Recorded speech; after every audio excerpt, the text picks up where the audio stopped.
There's been a whole lot of headlines about the Epstein files, but if you had no idea about the case or about Jeffrey Epstein, we've got you covered. Jeffrey Epstein was an American financier and convicted sex offender who became infamous for his involvement in a large-scale sex trafficking ring involving underage girls. His case drew international attention due to the powerful and influential people he was associated with, including politicians, business leaders, and celebrities. He claimed to manage money for billionaires, though the true nature and scope of his wealth and clients were rather murky and secretive.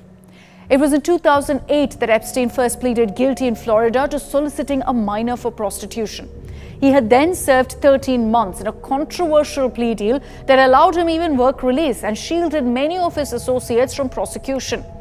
That deal then was widely criticized as being overly lenient.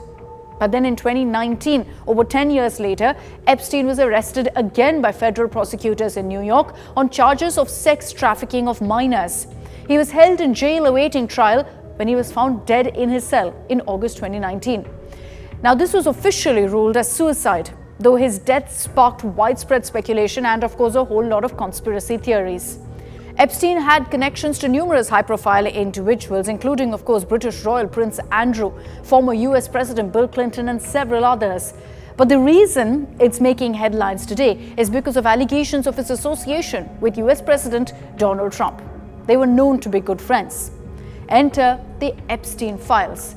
Documents like court filings from lawsuits from alleged victims against Epstein and his associates, records from Epstein's private jet, sometimes called the Lolita Express, which document flights taken by various people to his properties in New York, in Florida, New Mexico, Paris, and even a private island that he owned in the US Virgin Islands.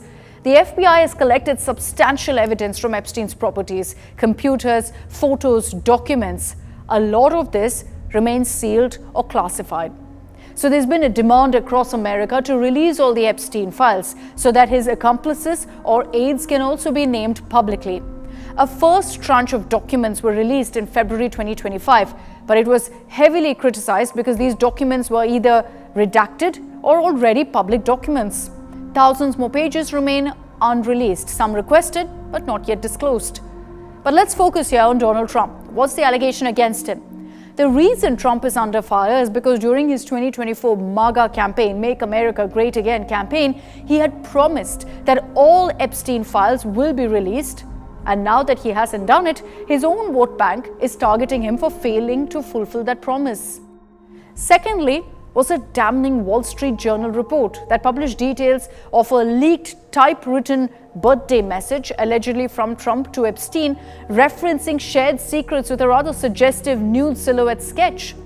Trump has denied writing it. He's filed a $10 billion libel suit against the Journal and against Rupert Murdoch. He's dead for a long time. He was never a big factor in terms of life. I don't understand what the interest or what the fascination is. It's pretty boring stuff. It's sordid, but it's boring. And I don't understand why it keeps going. I think really only pretty bad people, including fake news, want to keep something like that going. For Trump, the Epstein files has turned into his biggest weakness, and it remains to be seen whether he will fulfill his promise of disclosing all files related to Jeffrey Epstein.